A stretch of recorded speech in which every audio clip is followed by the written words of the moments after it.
The early light of dawn crept across the stone streets of Jerusalem, casting long shadows through the temple courts. People gathered that morning expecting teachings and wisdom, unaware that they were about to witness something far deeper than a dispute over the law.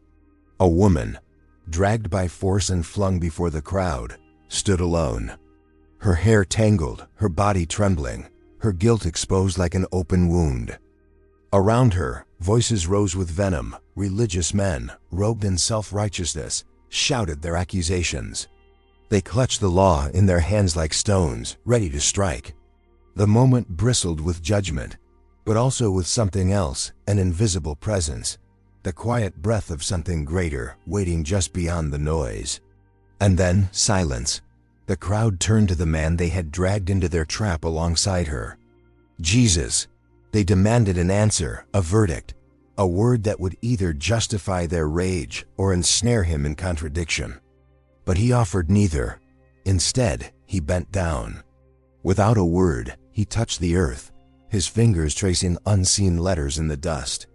The ground became sacred as his hand moved. The very dust from which humanity was formed now stirred by the one who formed it. It was not the answer they expected, but it was the answer they needed. In that pause, time seemed to hold its breath. The accusers stared, the woman wept, and Jesus wrote. What he wrote remains hidden. The message itself may be lost to the passing wind, but the moment endures. A moment where divine mercy stood face to face with human shame, where justice and compassion shared the same breath. This was more than a defense of a sinner. It was a revelation of the heart of God. The sand beneath their feet held a message deeper than the accusations in the air. Something was being spoken, not through shouts or decrees, but through presence, patience, and dust. What Jesus wrote may be gone, but what it did has never faded. The echo of that silence still speaks. She had no say in the matter. Her voice, if she had tried to use it, was drowned out by the angry swell of the crowd.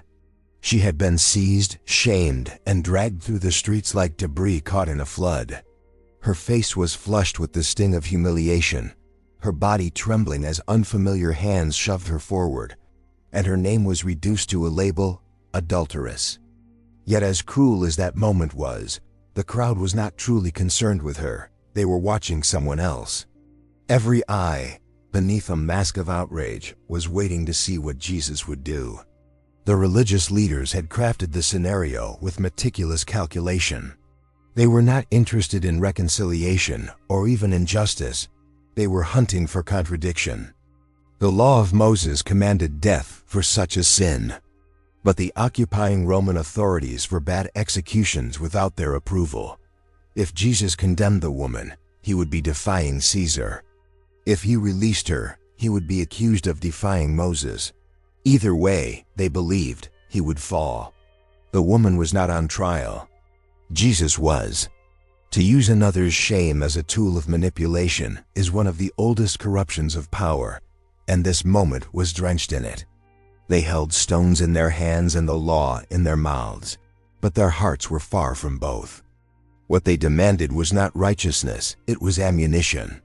Yet what they could not have anticipated was that Jesus would not step into their trap. He would not be rushed, provoked, or maneuvered.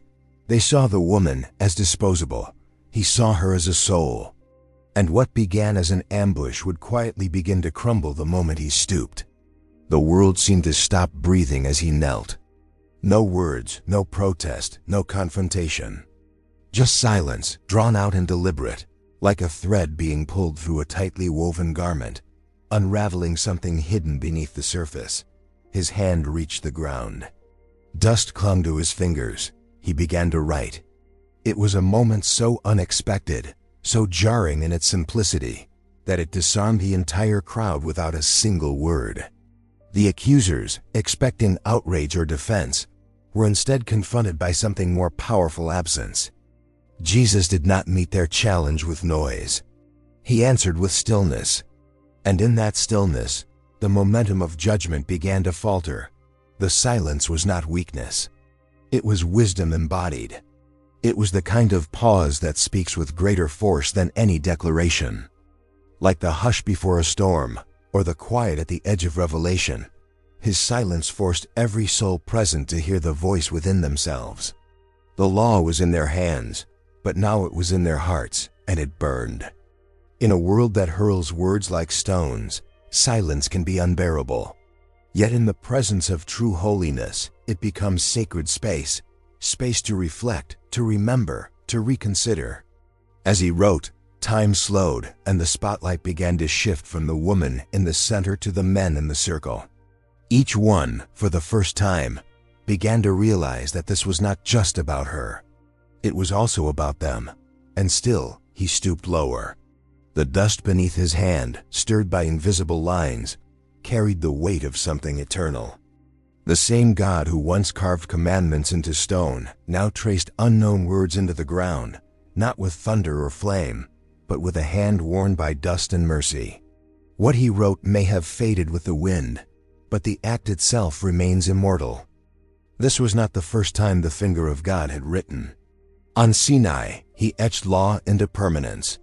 In Babylon, he wrote judgment on a wall. But here, he wrote in dirt, not to condemn, but to invite, not to accuse, but to awaken. He stooped low enough to touch the place where our sins settle, the ground where shame falls, the soil we all share. And that dirt, that fragile and forgettable dust, became sacred, because it held the touch of the divine. The earth, often ignored underfoot, now became his canvas. The place of failure became the place where mercy left its mark. For those watching, it was just a man kneeling. But for heaven, it was the eternal stooping to meet the fallen. He did not stand above the crowd to preach down at them. He descended into the very dust they walked upon, making it holy by his presence. In writing without speaking, in kneeling without accusing, he was rewriting the moment, not with law etched in permanence, but with grace pressed into dust. And still, no one knew what the letters meant. No one dared to say aloud what they thought they saw. The words were as elusive as breath, quickly vanishing under the shuffling feet of the crowd, yet powerful enough to shatter their resolve. The scriptures never record what Jesus wrote that day, and perhaps they never were meant to. Because what mattered was not the content, but the impact. Not what they read, but what they felt. Some have speculated that he listed their sins one by one, cutting through their masks with a truth too personal to ignore. Others imagine names, exposed and surrounded by their secret shame. Still others believe he wrote a verse, something sharp enough to pierce without a sword. Perhaps Psalm 90 verse 8, "You have set our iniquities before you, our secret sins in the light of your presence." Whatever the marks in the dust, they were not random. They knew that. Their silence betrayed it. But even if the text never tells us what he wrote to them, we are left with a more piercing question. What would he have written to you? If you stood in that circle, with your pride cloaked in religion or your guilt hidden behind good deeds, what would appear beneath his hand when he stooped before your feet? Would you have stayed? Would you have dropped your stone? Would you have looked away?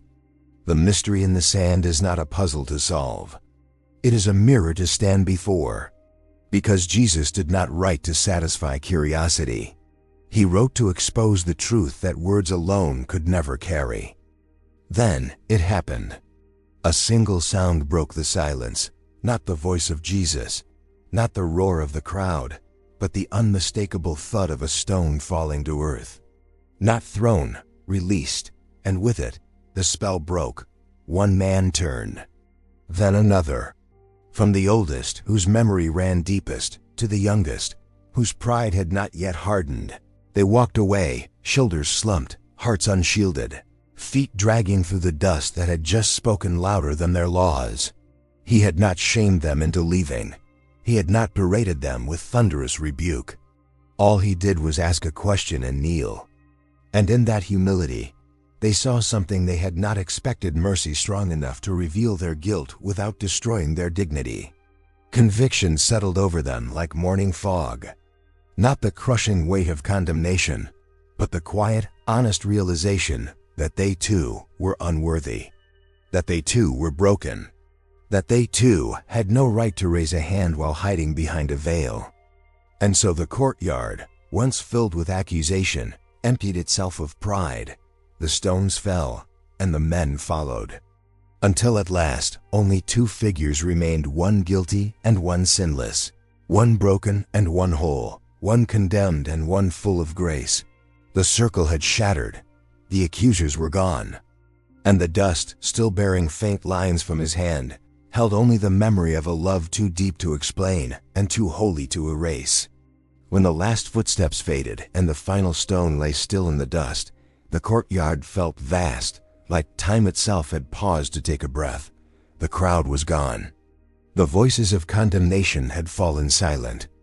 The tension in the air had dissolved, leaving only the sound of wind moving through empty space and the faint rhythm of her breathing, shallow, uncertain, heavy with disbelief. She was still there, kneeling, shaking, waiting for the blow that never came. For so long she had been defined by the accusation, cornered by the fear of death, surrounded by eyes that saw her not as a person, but as a symbol of failure. But now she was no longer surrounded. There was no one left, no witnesses, no judges, no stones, no verdict. Only Jesus. And slowly she looked up, perhaps for the first time. Her eyes met his, and instead of fire, she found calm. Instead of fury, compassion. He had every right to condemn her. He was the only one left who had no sin. Yet he did not raise his voice. He did not raise his hand. He simply remained. It is a sacred thing to be fully seen and not rejected. To be known down to the darkest corner of the soul and still not be turned away. In that space between judgment and grace, the woman stood face to face with the only one who could sentence her, and he chose, instead, to stay with her. No longer surrounded by shame, she found herself embraced by something far more powerful. She found herself alone with mercy. And then he spoke. "Woman," he asked, "where are they? Has no one condemned you?" Her answer was quiet, fragile, almost unsure. "No one, Lord." The pause between his question and her answer held the weight of a lifetime. She had known what it meant to be condemned. Not just by those men, but likely by her community, her family, perhaps even by herself. She had tasted the coldness of judgment so many times, it might have begun to feel like truth.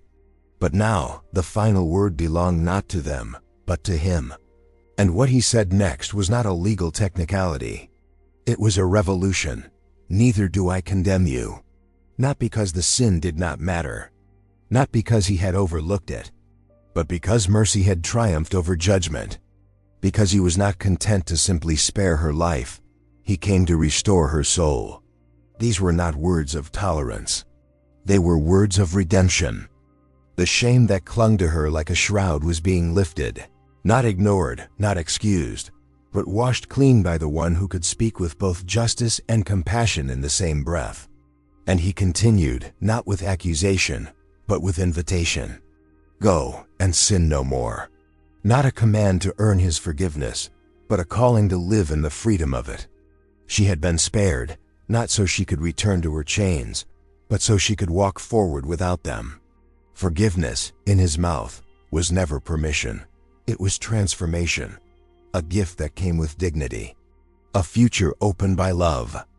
And just like that, she was no longer the woman caught in adultery. She was the woman caught by grace.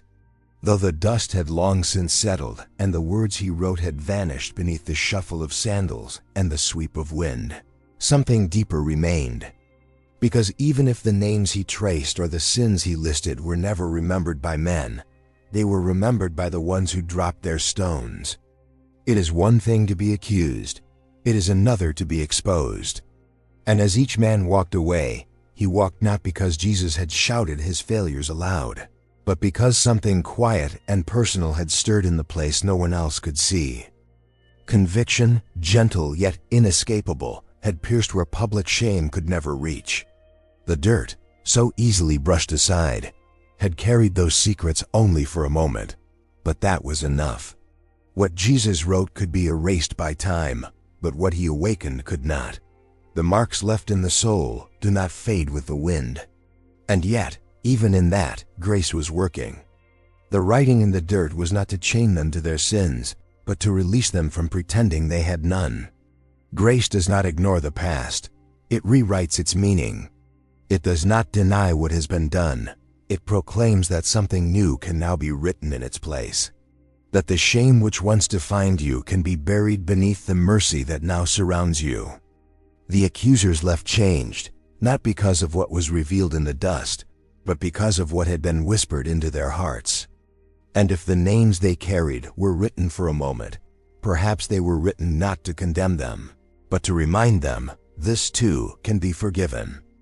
The story did not end in that courtyard, because the story was never just about that woman or those men. It was always meant to stretch beyond time, beyond place, to reach the quiet spaces in each of us where guilt and fear have taken root. The sand that held his writing may have blown away, but the message was never meant to stay in the ground. It was meant to be written on hearts. And now the question comes to you. Are you holding a stone, hidden behind moral confidence, eager to expose others while burying your own wounds? Or are you the one caught in failure, surrounded by shame, convinced that your story is too stained to be seen by holiness? Whichever place you find yourself in, the invitation is the same. Step into the circle. Hear the silence. Watch the hand that writes in dust instead of fire. And know this, he is still speaking, still stooping, still writing in the broken places that others have given up on. Because the message in the sand was not just for them. It was for every weary soul that fears they've gone too far. For every hand too ashamed to reach up. For every heart still hiding behind the illusion of being beyond redemption. It was for the guilty, the proud, the fallen, the silent. It was for you. The words that freed her did not end with mercy. They continued with direction. Go, he said. And in that one word was the beginning of a new story. Not a return to who she was before, but a step into who she could now become. Forgiveness is not the conclusion of the journey. It is the invitation to begin it. Mercy opens the gate, but it is grace that walks us through. Jesus did not excuse the sin, he overcame it. He didn't erase her dignity, he restored it. And with those words, go and sin no more, he was handing her the weight and wonder of a life no longer defined by what she had done, but by what had been done for her. To walk forward in that kind of freedom is not easy. The world may still remember her past. Some may never see her differently, but she would remember that moment, not as a mark of disgrace, but as the day heaven touched the dust of her story and rewrote it from the inside out. And for all who have heard his voice in their own broken places, that same call still echoes. You are not your sin. You are not your shame. You are not the name others have given you. You are the one who was spared. The one who was seen. The one who was told to rise and live like someone loved. Long after the dust had blown away and the courtyard had emptied, long after the stones had grown cold and the names of the accusers were forgotten, the echo of that moment continued to live on, not in parchment or scrolls, but in the hearts of those who had truly seen what happened that day. Because what Jesus wrote in the sand may have faded, but what he revealed through it was never meant to disappear. The same hand that once shaped the mountains, that carved the law into stone, that wrote mercy into the earth beneath trembling feet, that hand still moves, still writes, still reaches down into the broken, dusty places of the world and of the soul. Time cannot erase the voice that spoke without shouting. Religion cannot bury the grace that stooped without flinching. And shame has never once been strong enough to silence the love that sees all, knows all, and still remains. The finger of God still writes. Not in dirt this time, but in hearts softened by grace. In lives once marked by guilt, now shaped by mercy. In stories once defined by failure, now rewritten by forgiveness. The ground may no longer hold the message, but your soul can. Because every moment of judgment becomes a chance for mercy when he is present. Every trap laid by condemnation is unraveled by his silence. And every name that fear tries to write in stone, He rewrites with the ink of redemption. You have not missed your moment. The message is not lost. The invitation still stands.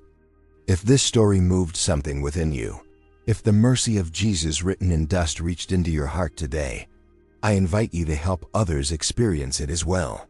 Please subscribe to the channel so you won't miss future videos like this one. Like the video if it spoke to you. And in the comments, feel free to share your thoughts, your reflections, or even a moment when you felt like the woman in the story, seen, forgiven, and set free. And most importantly, consider sharing this video with someone close to you, a friend, a family member, someone carrying guilt or waiting for grace. Let them know that the finger of God still writes and that the message of mercy is still being told. Thank you for being here. Until next time, walk in that freedom. And never forget what was written in the sand.